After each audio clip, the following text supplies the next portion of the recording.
positions.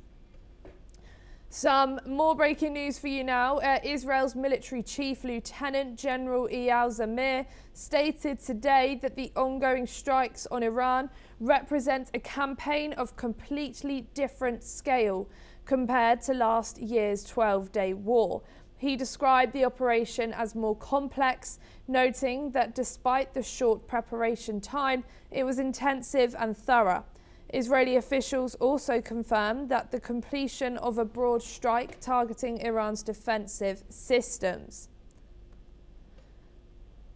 We're now being joined by Glenn Grant, who is an ex-advisor to Defense Minister of Ukraine and a geopolitical commentator. Thank you so much, Glenn, for joining us here for these developments with this conflict. Now, as we have heard, Saudi Arabia hasn't ruled out retaliation. They haven't specifically said what, but they said that they could fight back. Do you think it's a possibility for them to? That's a very good question. I mean, I think that will depend upon if they think that it's going to have any effect. I can't see them striking back just for the sake of striking back, because unless someone is actually going to cross the border with feet and go in and do something, then there is a high chance that you can kill lots of the members of the regime, and there are still others behind who will follow them and who will take their place. So just killing people, I don't think is going to be sufficient to shift the regime out so that the public can actually do something. I mean, there are lots and lots and lots still of other nasty people to join the Ayatollah and the Republican Guard type crews in this country. So they can go on. How many people are they going to kill? And it's more likely that both Israel and America will run out of missiles before they actually get to the stage where they could kill all the people they need to kill. And I just don't see that. I don't see that Saudi Arabia are going to be particularly happy in joining in something that is not going to be a winning war. Thank you, Glenn. Please don't go too far, as we'll join back with you soon. We have some more breaking news.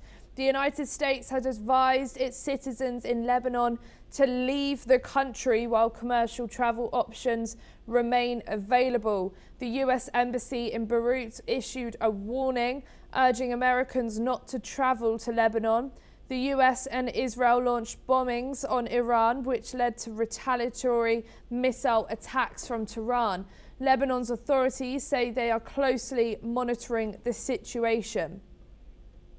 More breaking news. China has expressed deep concern over the military strikes launched by the US and Israel against Iran. The Chinese government has called for immediate cessation of these actions, urging no further escalation in the region. In a statement, China emphasized that Iran's sovereignty, security, and territorial integrity must be respected. Furthermore, China has called for the resumption of dialogue and negotiation efforts to uphold peace and stability in the Middle East. Meanwhile, global leaders continue to monitor the situation closely. More breaking news. Iran's foreign minister has called the international community to hold the criminals accountable following the recent wave of US and Israeli strikes on targets in Iran. In a phone call with his Russian counterpart, Foreign Minister Abbas Araghchi stressed the need for decisive action, but the United Nations, particularly the UN Security Council, to stop the ongoing aggression. Furthermore, Iran is urging the international community to take immediate steps to prevent further escalation. We're now being rejoined again by Glenn Grant. Thank you for joining us back here for these updates. Now, as we just heard, Abbas Araghchi stressed the need for decisive action by the United Nations, especially the Security Council. How should we take that statement from Iran and saying that they need the UN to step in when also Iran is launching strikes within the Middle East? Well, and frankly, I mean, there's nothing that United Nations can do or indeed would do. I mean, they can all get together and talk, and Russia will condemn America and China will condemn America, but that's about it. There's nothing else going to happen. So it's just a waste of his breath, actually. And he probably should know that already. But hey, I'm amazed that Iran decided that they're going to hit back at so many places, especially Saudi Arabia, because it's hardly a good plan when you're being hit by America and Israel to go and fire at everybody else, because you just bring more people into the game on the other side.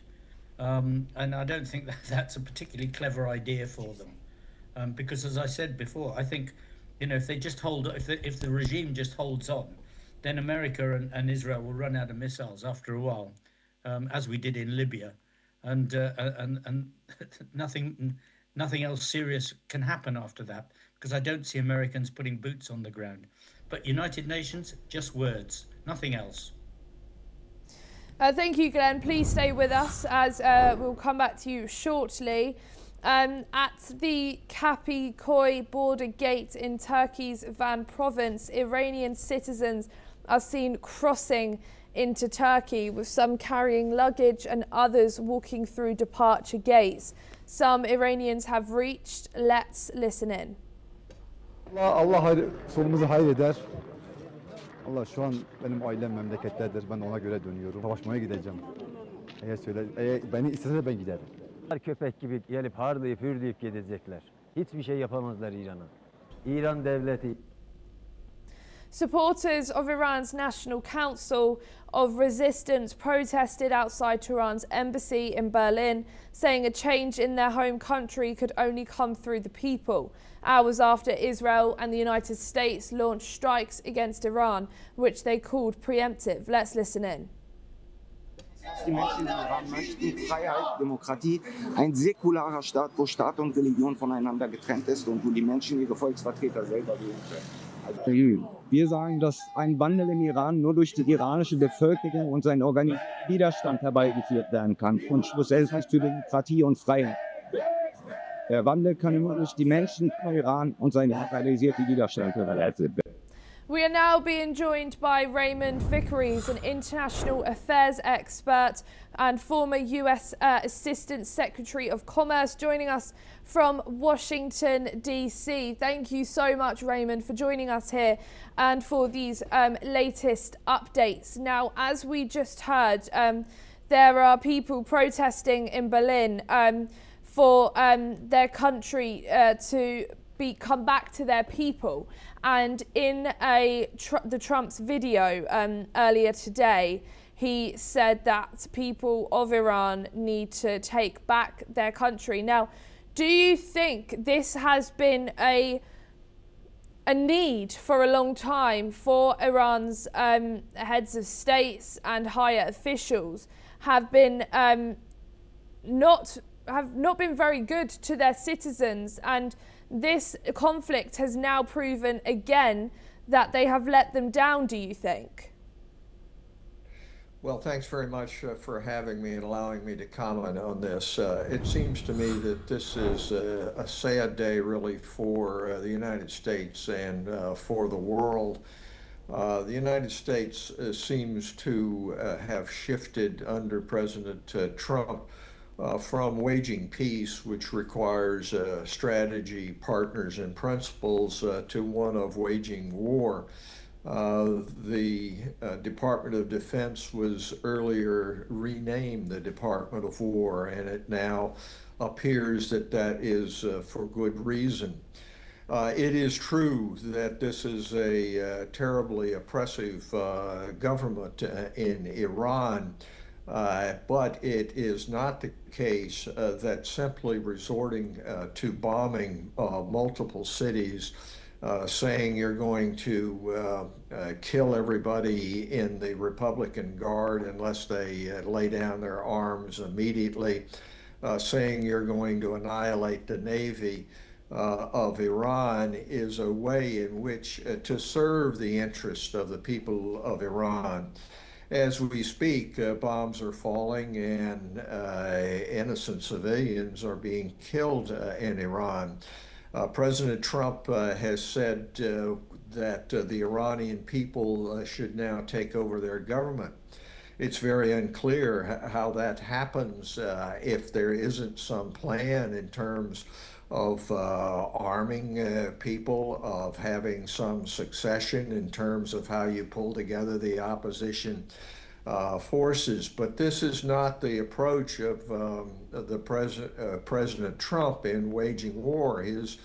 His approach is a transactional real estate approach in which you have a confrontation and it's over. He earlier claimed that the 12-day war had obliterated the nuclear capabilities of Iran, and yet one of the demands being made today is for Iran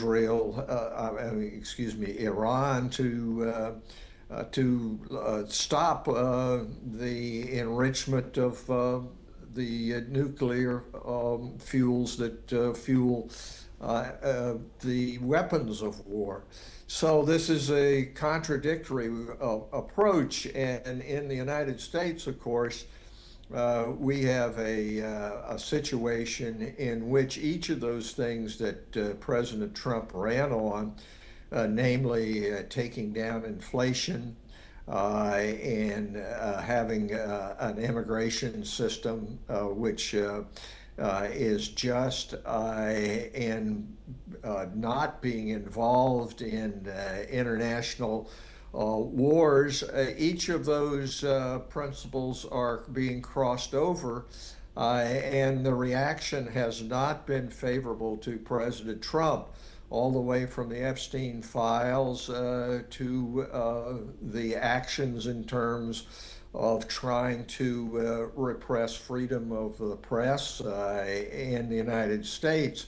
And now in the United States, President Trump is talking about taking over the elections here. So this is all of a piece, if you will. It is the Trump approach of diverting attention in the United States from the real and serious problems, of brushing aside the Congress's right to declare war, which is plainly set out in the Constitution.